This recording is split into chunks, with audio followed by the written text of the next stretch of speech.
Alright, hello guys, NautoAce here, and this is gonna be, let's just say, the last video about the E3 2016 conference per se.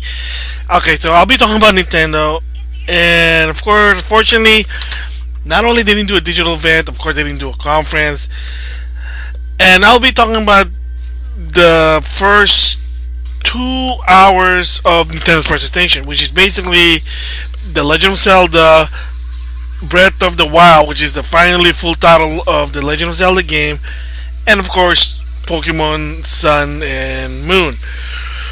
Alright, so first they started with Reggie basically announcing what's their plan for their presentation, and of course the presentation is it's just going to be a stream. They're going to be streaming games, giving more information. Again, no digital event, no live conference. They have not been doing a live conference since 2013 because the 2012 conference was just 2 weeks, but there was a lot of mystery anomaly. From what I heard, there was a rumor that there was supposed to be one game that's supposed to showcase the Wii U, and they bailed out. Sad if it's true. Who knows? And a lot of the developer really don't like doing that, so they did a digital event. Digital event wasn't really, in my opinion, wasn't really that good presented.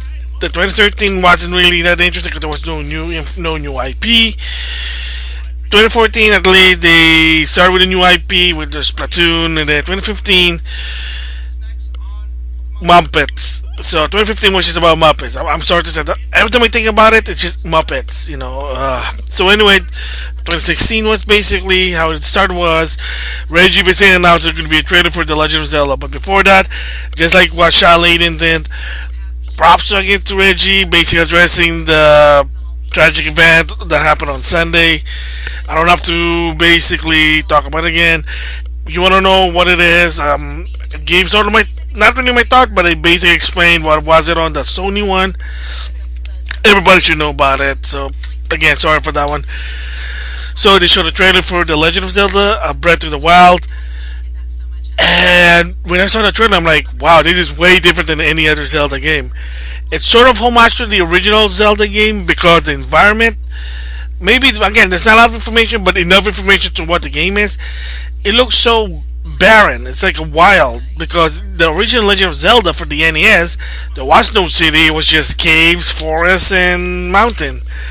So that's what it is. But they showed it that there is more than thing you have to do with the game. Is that not only have to fight for monsters, you gotta, I guess, catch food, you gotta cook your food. It's basically a survival test. Yeah, when I see this, when I saw it, it's Legend of Zelda meets Elder Scroll meets Monster Hunter. That's what I'm thinking when the first time I saw the trailer. And and the best part about this one is, yes, voice acting finally.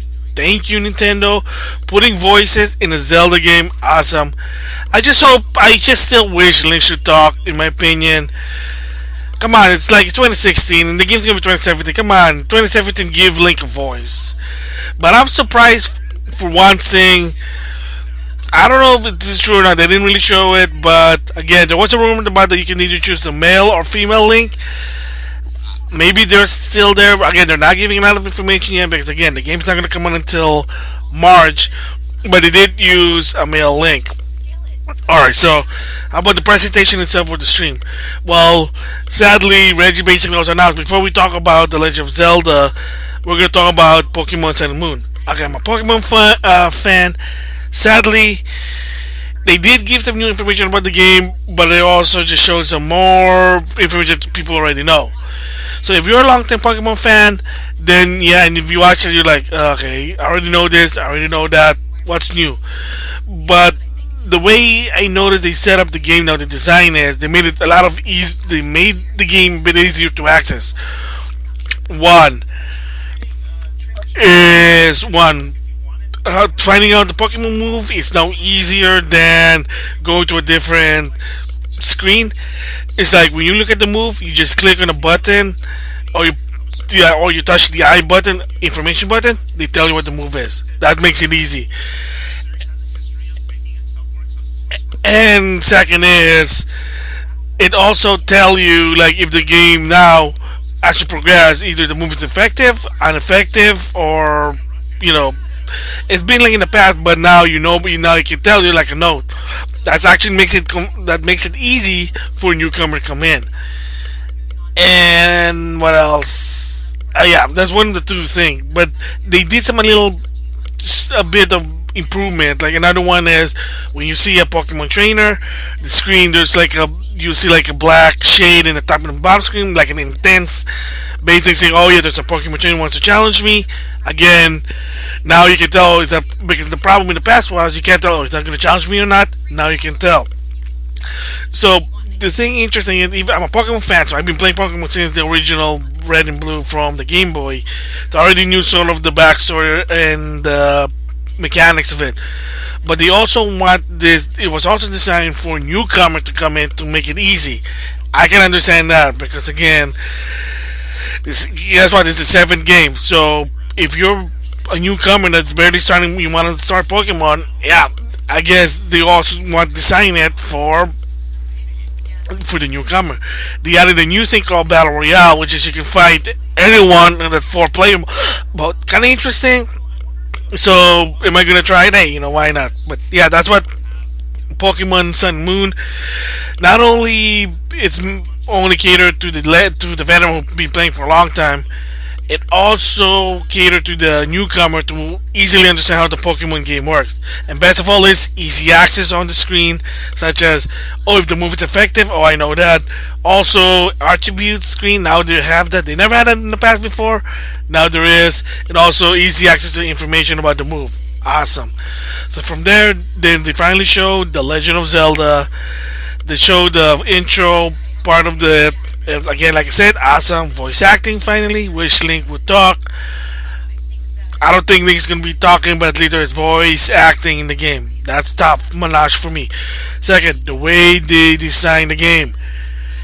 It is not anymore like, oh, you have to go to a destination, but like I said, the environment is way. There's no town, there's no village. The first thing you see is like well, it's not really wasteland, but it's like a wild field. And the first person you ever saw was just an old man. And a lot of people say that's a homage to Legend of Zelda. Yes, it is, because when you start the game, there's a cave there, and then there's an old man who's going to give you your first sword, the wooden sword. And basically, it's like it's dangerous out there, use the sword. And another reference is Link, open your eye, wake up. It's from A Link to the Past. So you can basically link the past when there's someone told Link, wake up, I need your help. And then during the night, in the stormy night, you have to go to Hyrule Castle. So again, interesting. And then the information interesting about this game is, one is you have to gather a lot of material. There's like the inventory. Again, apparently it's like Skyrim or Skyrim or Elder Scrolls. So again, having that Western influence, it is open world, pretty interesting. And Yuma basically said one of the new things the game that's going to be challenging is the game will not give you hearts. So in the past game, when you need hearts when your life is down, not this time. In order to refill your heart, you gotta do cooking. Now, like I said, it's the aspect of the survival. You gotta survive if you want to progress to the story, because again, there's no hearts. Maybe you can have potion, but if you want to refill your health, you gotta cook some food, you gotta feed yourself. Again, the Monster Hunter aspect, heck, Skyrim aspect was that one. So again, it is a way different. Is it gonna be still saving the princess against Ganondorf? It may be, but the way they set this up, it's way like, wow, this is a different type of Zelda that I never ever experienced before. So I guess for Yuma, that is props. So yeah, that's basically the presentation. There's nothing more else to talk about, but it is interesting how the approach for the Legend of Zelda Breath to the Wild. So again, can't wait for that one. And like I said, since it's not a conference or a presentation, I really can't give a grade. So for this Nintendo streaming presentation, it's an NA, not applicable, because again, it is not a conference. basically it's just about, hey, they want to talk about Zelda, they just want to talk about Pokemon, and they are going to talk about other games in days to come during E3 week. But like I said, good presentation. I can't give a grade because it's not a conference. Heck, it's not even a digital event. So, with that, that is all my in-depth thoughts on the conference. Plus, this treehouse presentation of E3 2016, and the next video basically maybe is my conclusion and my review, my sort of a review for Microsoft versus Sony, yes, because of their conference. So stay tuned for that one.